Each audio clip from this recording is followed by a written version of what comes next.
ഇപ്പോൾ ലോക്സഭയിൽ കിരൺ റിജിജു സംസാരിക്കുന്നു, അതിലേക്ക് തത്സമയം വഖഫ് बोर्ड ഭേദഗതി ബില്ലുമായി ബന്ധപ്പെട്ട് सर हमने शांति से इनकी बात सुना। अध्यक्ष महोदय जी, ये सीनियर मेंबर है, इस तरह से बीच बीच में उठ के बोलना ठीक बात नहीं है। आपको तो नियम मालूम है। सर दूसरा कमेटी, जॉइंट पार्लियामेंट्री कमेटी, जो जॉइंट पार्लियामेंट्री कमेटी कॉन्स्टिट्यूट किया गया है, जिसका अध्यक्षता के रहमान खान जी उस समय कैबिनेट मिनिस्टर भी रहे, माइनॉरिटी अफेयर्स मिनिस्ट्री का भी मंत्री रहा है, उनके डिप्टी स्पीकर भी रहा, डिप्टी चेयरमैन राज्यसभा में रहा है, और उन्हीं के अध्यक्षता में पूरा पार्टी के सदस्य हमारा भारतीय जनता पार्टी से भी मेंबर थे। उस जेपीसी में सर सीधा वक्फ बोर्ड के बारे में कहा गया है कोई इंफ्रास्ट्रक्चर ठीक तरीके से नहीं है, वहां मैन पावर टोटली इनसफिशिएंट है, इनकम्पिटेंट है, और फंड इतना कम है, सही मैनेज नहीं किया गया है। इस तरीके से वक्फ बोर्ड नहीं चल सकता है। दूसरा, मुतवालीस के बारे में कहा है कि लगता है सारा वक्फ बोर्ड का ध्यान किसको मुतवाली बनाना है और उसको कैसे हटाना है इसी में केंद्रित है, इसलिए इसका प्रावधान को हटाना चाहिए। फिर कहा गया है डॉक्यूमेंट, महत्वपूर्ण डॉक्यूमेंट जितने भी हैं उसको प्रॉपर से मेंटेन करने का भी प्रावधान वक्फ बोर्ड में नहीं है, उसको किया जाना चाहिए। और वक्फ बोर्ड मौजूदा जितना है देश भर में उसको फिर से सर्वे होना चाहिए, और गरीब मुसलमानों के लिए और वक्फ बोर्ड का अपना अंदर में सही चीज का, चाहे वो लीगल मैटर हो और कोई भी चीज हो, उसका एक्सपर्ट्स, लॉयर्स, वहां उनका एक्सपर्ट लोगों का और भी लोगों को अंदर लाने का जरूरत है ताकि वो ज्यादा चुरुस्त दुरुस्त हो सके। जॉइंट पार्लियामेंट्री कमेटी का और सजेशन है टोटल वक्फ बोर्ड को कंप्यूटराइजेशन करना चाहिए, डेटाबेस को सेंट्रलाइज करना चाहिए, और म्यूटेशन रेवेन्यू रिकॉर्ड में होना चाहिए जितना भी वक्फ बोर्ड का प्रॉपर्टी है। ये सचर कमेटी ने और ये जॉइंट पार्लियामेंट्री कमेटी ने रिकमेंड किया।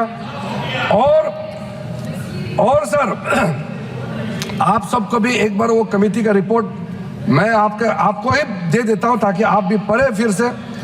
और सर टोटल जो 1995 वक्फ एक्ट को फिर से मजबूती से रीलुक करना चाहिए, ये जॉइंट पार्लियामेंट्री कमेटी का ही रिपोर्ट है। और एक आपने अपॉइंट किया, अब देखिए जॉइंट पार्लियामेंट्री कमेटी का मेंबर, आपको मैं मेंबर का नाम भी दे देता हूं, चेयरमैन का तो नाम मैंने बता दिया, आपका वरिष्ठ नेता थे, आपने अपॉइंट किया। ये सारा रिकमेंडेशन आज आप तो हमको शाबाशी देना चाहिए, जो आप नहीं कर पाया वो हम ला रहे हैं सदन में।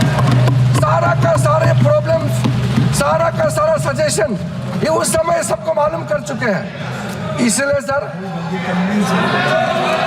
राहुल जी कन्विंस हो गए, ये मन ही मन में सब कन्विंस है, ये राजनीतिक दबाव में अपोज कर रहे हैं, अंदर अंदर सब लोग समर्थन दे रहे हैं, ये मुझे मालूम है अध्यक्ष महोदय जी।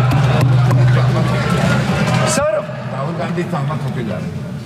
राहुल गांधी जी तो अभी बाहर निकले, लेकिन सहमत दे करके गया है कि हम जो कह रहे हैं सही कह रहे हैं। सर मैं इसी बीच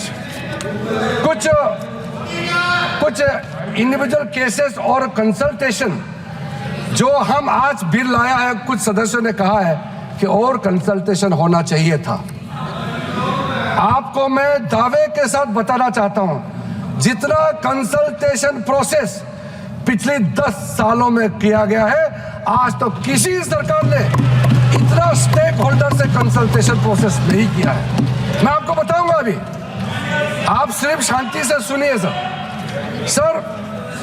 मैं फिर से कहता हूं, जो संविधान का हवाला दे करके बिल का जो पर्पस को, मंशा को गलत धारणा दे करके मिसलीड करना चाहता है, मैं फिर से कहना चाहता हूं सर, अगर कोई भी बोर्ड हो या कोई भी इंडिविजुअल हो, अगर कुछ काम ऐसा करता है जिसको कोर्ट में रिव्यू करना है, तो इसमें सर गलत बात क्या है?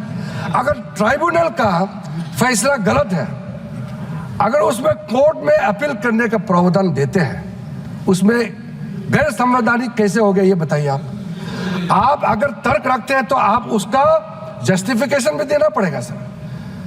अगर सर ऐसे केसेस में अभी बताने वाला हूं कि कितने सालों तक वक्फ बोर्ड में बैठे वाले लोग आपस में तालमेल करके और ट्राइब्यूनल में मैटर दे देते हैं, और ट्राइब्यूनल अपने तरीके से या पेंडिंग रख देते हैं या दूसरे तरीके से फैसला देते हैं। इसका चैलेंज आप किसी अदालत में नहीं कर सकते हैं सर। लोकतंत्र में, भारत जैसा महान देश में, क्या ऐसा व्यवस्था इतने सालों तक चलना चाहिए सर?